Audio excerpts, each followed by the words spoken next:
नमस्कार दोस्तों। आज डेट है 2 अगस्त 2021। स्वागत है आपका द हिंदू के एडिटोरियल डिस्कशन में। ये एडिटोरियल डिस्कशन हम हिंदी में करते हैं। इसका सेशन का पीडीएफ भी आपको हिंदी में मिल जाएगा। उसके लिए बुद्धाइस चैनल टेलीग्राम चैनल को ज्वाइन कर लीजिए और यूट्यूब भी चैनल को आप सब्सक्राइब कर दीजिएगा। लाइक और कमेंट जरूर करिएगा। ठीक है, देखते हैं आज कौन कौन सा आर्टिकल हम डिस्कस करेंगे।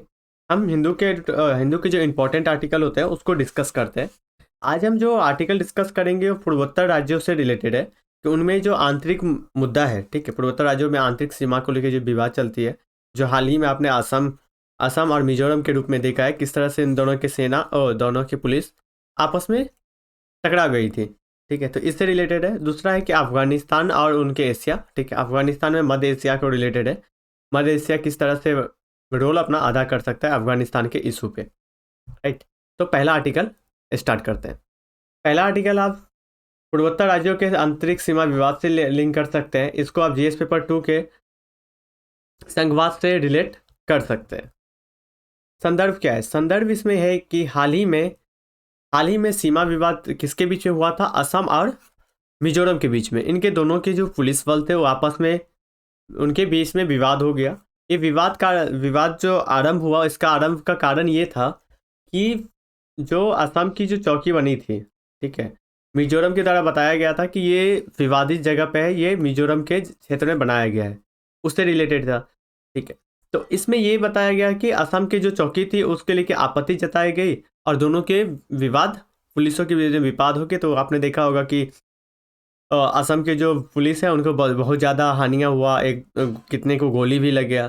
तो ये आंतरिक रूप से जो विवाद है इसको हम समझने का कोशिश करते हैं। ये विवाद था क्या, ये विवाद होता क्यों है। सबसे पहले समझने से पहले हम बेसिक चीज़ को समझते हैं। बेसिक चीज़ ये समझते हैं कि नॉर्थ ईस्ट के राज्य को पहले देख लेते हैं। देखिए, पूर्वोत्तर भारत है ये, इसमें असम, मेघालय, त्रिपुरा, मिजोरम, मणिपुर, नागालैंड और अरुणाचल प्रदेश। आप इस तरह से याद कर लीजिएगा इसको। अरुणाचल प्रदेश, नागालैंड, मणिपुर, मिजोरम, त्रिपुरा, मेघालय और असम। इसको 7 सिस्टर माना जाता है, ये पूर्वोत्तर राज्यों को। तो 7 सिस्टर के रूप में हम इसको देखते हैं। इसमें अब विवाद है क्या? देखिए, अब असम के बीच में, असम जो है उनके बीच और दूसरे राज्यों के बीच में क्या विवाद है?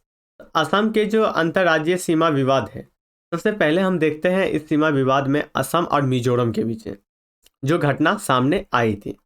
इसको लेके ये है कि यह विवाद 1875 के एक अधिसूचना से उपजा था। मतलब ये अधिसूचना से आया हुआ है, जिसको ये कहा जाता है लुसाई हिल जो है ये अभी वर्तमान में मिजोरम में है, और कछार जो अभी वर्तमान में कहाँ पे है?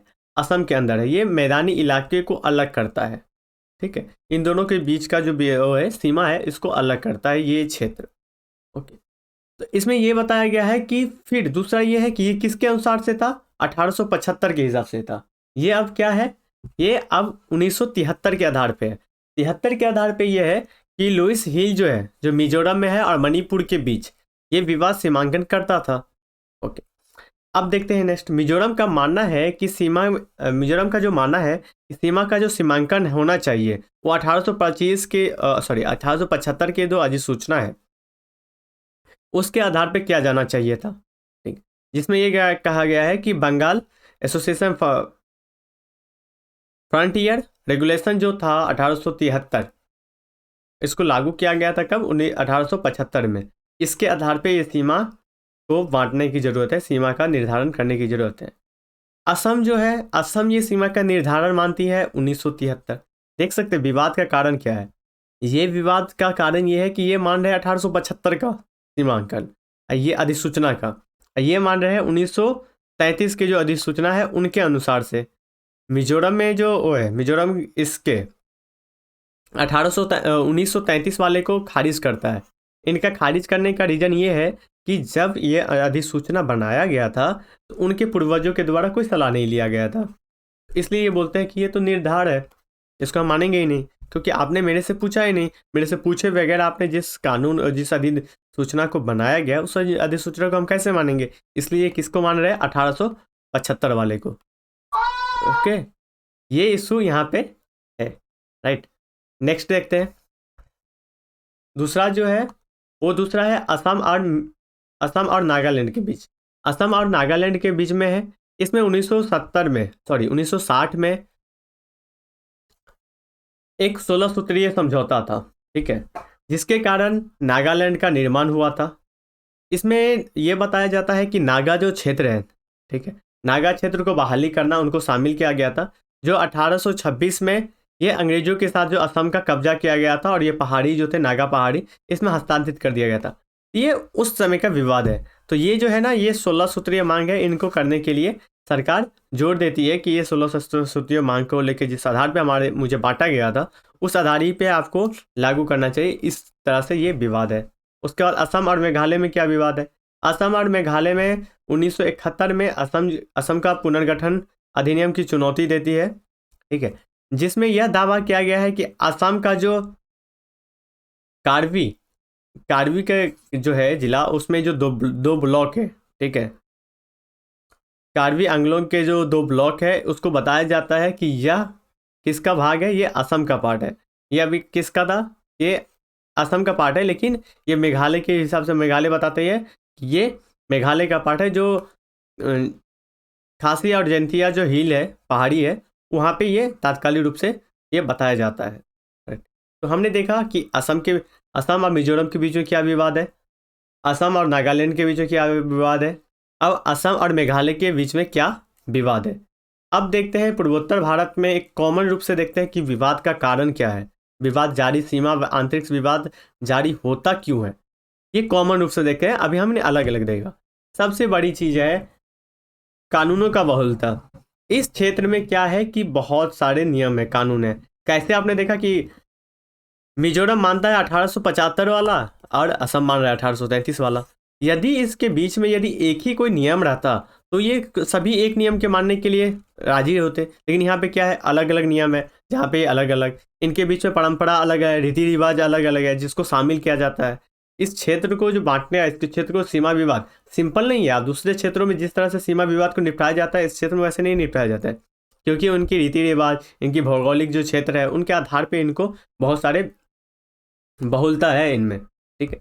उसके बाद है कि स्वतंत्रता के बाद राज्यों का पुनर्गठन। स्वतंत्रता के बाद जो राज्यों का पुनर्गठन किया गया था असम के टाइम में, पहले तो ये असम का पार्ट हुआ करता था, जितना नॉर्थ ईस्ट के देश है, सॉरी राज्य है, जितने नॉर्थ ईस्ट के राज्य है, ये किसके पार्ट हुआ करते थे? असम का पार्ट हुआ करते थे।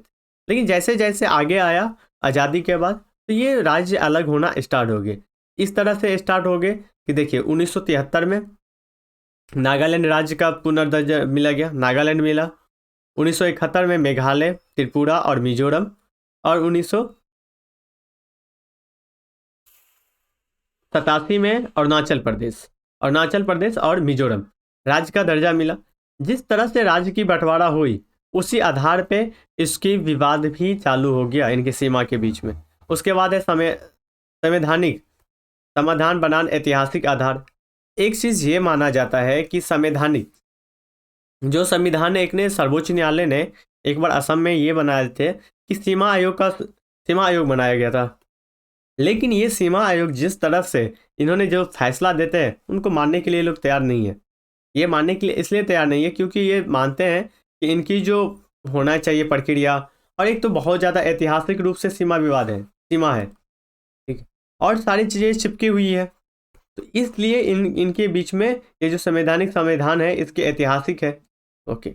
ऐतिहासिक जो आधार है, ये इन पे दबदबा हो जाती है कि इन पे संवैधानिक समाधान पे, इसलिए ये विवाद जारी रहता है, राइट। नेक्स्ट, निष्कर्ष में क्या बताया जाता है? निष्कर्ष में ये बताया जाता है कि ये जो सीमा विवाद है, जब तक निपटेगा नहीं, तब तक ये सीमावर्ती जो निवासी है, उनके बीच में अशांति रहेगा। और अभी हाल ही में केंद्र सरकार के द्वारा भी कयास लगाई जाती है और बैठक चल रही है कि इनके बीच में सीमा विवाद निपट जाए। तो ये सीमा विवाद आप तात्कालिक रूप से निपटाने के साथ साथ आप एक लॉन्ग टर्म के लिए इनकी सीमा विवाद को देखना चाहिए, और सभी राज्यों के, ये नहीं कि अभी मिजोरम और मेघालय के असम के बीच में हुआ है तो सिर्फ हम असम और मिजोरम के बीच में ही विवाद को देखेंगे। नहीं, आपको हर एक पूर्वोत्तर जो राज्य है, हर पूर्वोत्तर राज्यों के बीच में जो सीमा विवाद है उसको ख़त्म करने के लिए एक दीर्घकालीन उपाय के रूप में, एक फ्रेमवर्क के रूप में लाने की ज़रूरत है, जो केंद्र सरकार को करना चाहिए। तो हमने देखा कि पूर्वोत्तर राज्यों में किस प्रकार से सीमा विवाद है। अब देखते हैं नेक्स्ट आर्टिकल।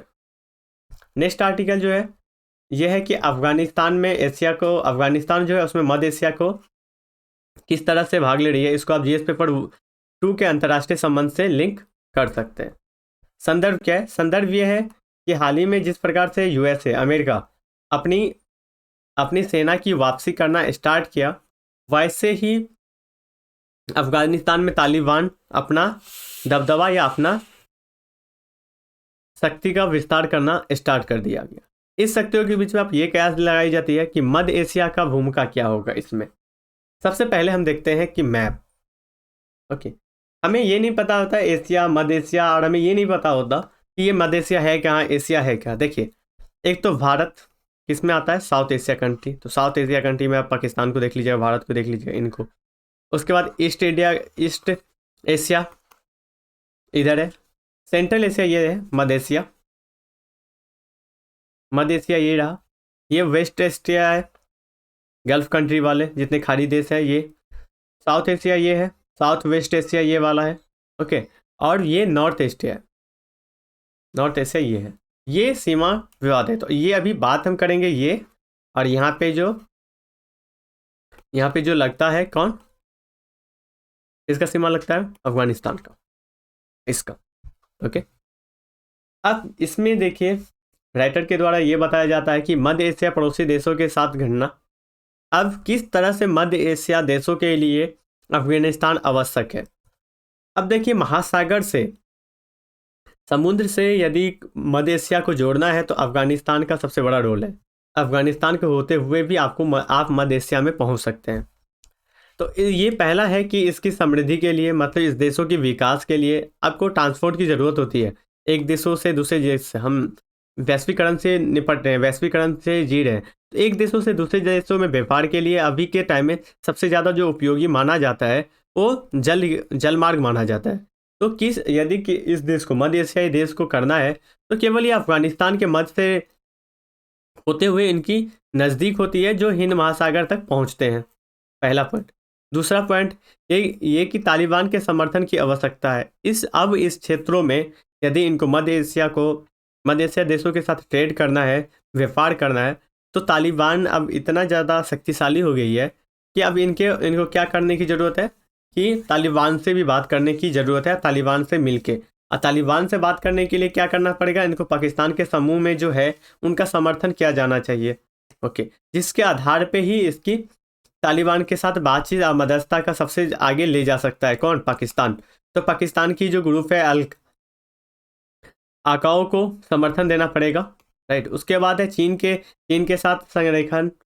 चीन के साथ क्या संरेखन है, इसका मतलब ये है कि देखिए, जितनी भी मध्य एशियाई देश है, मध्य एशियाई कंट्री है, उनमें चाइना के जो ये इनिशिएटिव है VRI, belt road initiative, VRI, जिसके बारे में हमने एडिटोरियल डिस्कशन भी किया था कि किस आधार पे ये अपनी विकास कर रहे हैं। ओके, तो इसमें विंगचिंग चीन जिस तरह से यहाँ पे निवेश किया है, तो हो सकता है इस निवेश को जोड़ने के लिए और इनके लिए वो पाकिस्तान के साथ कुछ नियंत्रण लाए और इनके साथ बातें करें।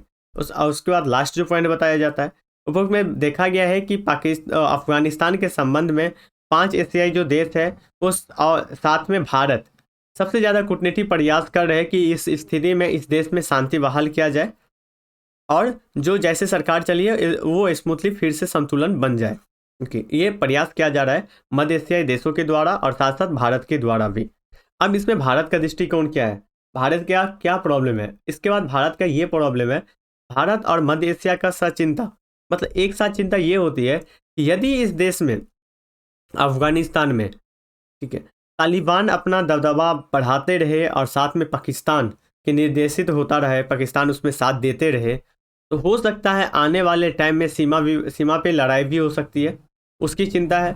उसके बाद जिहादी जो आतंकवादी समूह है, ठीक है, उसको एक सुरक्षित पनगना मिले, मतलब कि सुरक्षित जो जगह है रहने के लिए ये अफगानिस्तान इनको मिले। आपने देखा होगा कि हमारे इंडिया का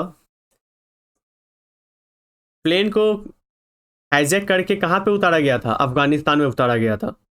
और उस समय जो प्रमुख आतंकी थे जो हमारे गिरफ्त में थे, हमें उनको मजबूरी में छोड़ना पड़ा, ठीक है, क्योंकि हमारे बहुत सारे नागरिक उनके कब्जे में आ गए थे। तो इससे है, उसके बाद है कि देशों में कट्टरवादिता बढ़ेगी, जो कट्टरवादी है ना वो देश में बढ़ेगा। ये चिंता साथ साथ में भारत और मध्य एशिया कंट्री के बाद, उसके बाद है कि अफगानिस्तान सरकार का समर्थन करना। भारत चाहता है कि भारत और मध्य एशिया राज्य ये चाहता है कि मिल के सरकार जो है, अफगानिस्तान की जो सरकार है उसको वित्त के रूप में जुटाया जाए और उनको ज़्यादा से ज़्यादा वित्त प्रोवाइड किया जाए, ओके, जिससे कि वो सरकार अपनी जो स्थिति चल रही है, अपनी जो सरकार चल रही है, उस सरकार को चलाने में नाकाम ना हो जाए। क्योंकि वित्त की ज़रूरत है, फाइनेंस की सबसे ज़्यादा ज़रूरत होती है सरकार चलाने में। तो सरकार को संचालित करने के लिए, इनको वित्त जुटाने के लिए भारत और मध्य एशिया कंट्री दोनों मिलके काम कर रहे हैं। उसके बाद आतंकवाद से लड़ने के लिए जिस तरह से एससीओ के क्षेत्रीय आतंकवादी रोडी ढांचे हैं उसको विकास किया गया है, उसी में यह है कि भारत जिस तरह से आतंकवादी से लड़ने के लिए आगे है, तो इसको और ज़्यादा भारत को मध्य एशिया देशों के साथ बढ़ के और साथ में काम करना चाहिए। और भारत हर वक्त आतंकवाद के खिलाफ ही रहता है, आतंकवाद के लिए पूरे वर्ल्ड में चर्चा करते हैं कि ये आतंकवाद को कम से कम किया जाए, राइट। नेक्स्ट आगे क्या है, आगे है कि अफगानिस्तान की सुरक्षा में, ठीक है, रक्षा के लिए भारत को आगे, राइटर ये बात कर रहे हैं कि अफगानिस्तान की जो राष्ट्रीय सुरक्षा है, ठीक है, उसके लिए सुरक्षा बल को प्रोवाइड करवाने की ज़रूरत है, मतलब उनको मदद की ज़रूरत है, मदद करने की ज़रूरत है। खासकर तो है वो वायुसेना को आवश्यकता है पहुंचाने की। उसके बाद राइटर के द्वारा सबसे इम्पोर्टेंट जो पॉइंट बताई जाती है, इसमें यह बताया जाता है सबसे महत्वपूर्ण पॉइंट कि अफगानिस्तान में और तालिबान के साथ यदि भारत चाहता है कि हम बात करें, क्योंकि सबसे पहली बात देखिए कि अफगानिस्तान में हमारे प्रोजेक्ट है, 2-3 ट्रिलियन का प्रोजेक्ट लगा हुआ है, ठीक है, हम यहाँ पे योजना चल रही है, तो भारत तो ऐसे छोड़ नहीं देगा अफगानिस्तान को। भारत चाहेगा कि उस जो हमारे परियोजना है उसको हम सुरक्षा प्रोवाइड करें। ओके, हमें सुरक्षा प्रोवाइड करने के लिए अब हम ये आतंकवादी से, तालिबान से नहीं बात करें, ठीक है, तालिबान से बात नहीं करें, वो भी समय अब चल चुका है। जो पहले हम थे कि आतंकवादी संगठन मानते थे उसको, लेकिन अब देखिए, अब इनके साथ हमें नेतृत्व के साथ बात करने की ज़रूरत है। और इनके साथ बात करना तभी संभव हो पाएगा जब हम पाकिस्तान के साथ हमारा रिलेशन विकसित होगा, हमारा रिलेशन सही होगा, उसके बाद ही अब तालिबान के साथ रिलेशन सही होने का बात किया जाता है राइटर के द्वारा। ओके, तो आपने समझ गया होगा कि क्या बातें हैं। तो हमने डिस्कस किया कि किस तरह से मध्य एशिया कंट्री में, अफगानिस्तान में मध्य एशिया और भारत मिलकर काम करने की ज़रूरत है, और किस तरह से इस स्थिति से निपटा जा सकता है, वहाँ पे शांति बहाल कर किया जा सकता है। तो आज के आर्टिकल में इतना ही था। उससे पहले कि आप बोधा इस चैनल को आप ज्वाइन कर लीजिएगा, सब्सक्राइब कर दीजिएगा, लाइक और कमेंट जरूर करिएगा, और टेलीग्राम चैनल ज्वाइन कर लीजिए जहाँ पे हम 7 बजे पीटी के जो रिलेटेड इंपॉर्टेंट है, जब तक उसका वीडियो नहीं आता तो हम वहाँ पे कंटेंट प्रोवाइड करवाते हैं। वहाँ से आप ज्वाइन करके, टेलीग्राम ज्वाइन करके अपने पीटी के रिगार्डिंग भी वो चीज़ें कवर कर सकते हैं। तो आज के लिए इतना ही। Thank you so much.